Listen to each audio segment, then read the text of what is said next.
enfin, je veux dire, pas le consensus, mais juste la communication sans passer par le vote, ça marche parce qu'on peut, quoi. On fonctionne avec un bureau de 6 personnes, où tous les postes sont doublés pour avoir une collégialité. On a vraiment beaucoup fonctionné sur le système de vote, puisque on parlait beaucoup et on s'éparpillait en fait. On en oubliait en fait les décisions à prendre, parce que chacune on avait nos points de vue différents, nos arguments qui étaient autant intéressants les uns que les autres, et du coup le système de vote nous a permis de prendre des décisions très rapidement, puisqu'on avait besoin de les prendre rapidement. On fonctionne sous statut collégial, où on fait une réunion par mois avec les membres du conseil collégial, les salariés et des bénévoles qui ont envie de venir. Du coup, c'est pendant cette réunion-là que les décisions importantes de l'association sont prises, à l'unanimité. S'il n'y a pas de consensus apparent, on reporte la décision s'il y a vraiment des personnes qui sont contre un choix. Du coup, on reporte la décision au mois d'après ou plus tard en réapportant de l'information. Ou si vraiment la décision est urgente, là c'est le conseil collégial qui tranche à 3/4, 1/4. Les prises de décision se font en collégialité, et si on a besoin de voter, tout le monde a voix au chapitre. Et même les personnes qui viennent une fois à un comité d'orga peuvent s'exprimer. C'est idéal à partir du moment où il y a eu un débat avant, pour que tout le monde puisse s'exprimer et qu'il n'y ait pas...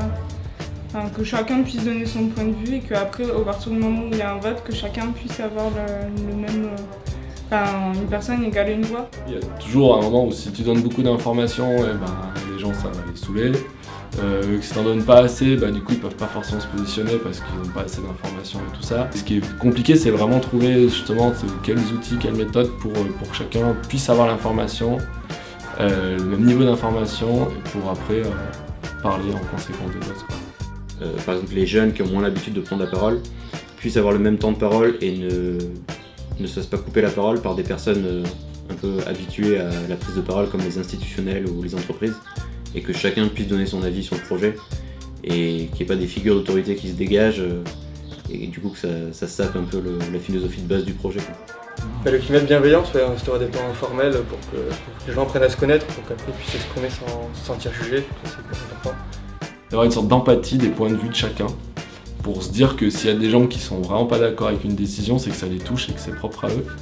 Et que du coup, peut être vraiment important aussi que si cette décision est prise à l'encontre de personnes, que ça peut vraiment les rendre mal à l'aise et rendre en difficulté en fait la personne sur son travail, sur ses valeurs, sur plein de choses. Et que du coup, je pense que c'est vraiment important d'écouter en fait.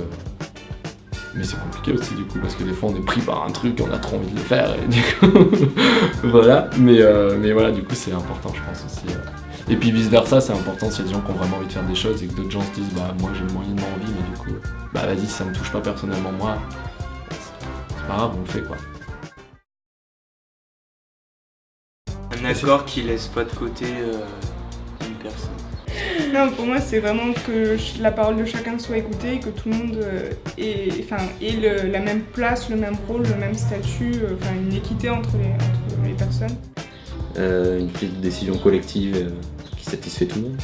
C'est vraiment ce recul en fait nécessaire qu'il faut qu'on ait et qu'en fait on nous apprend nulle part.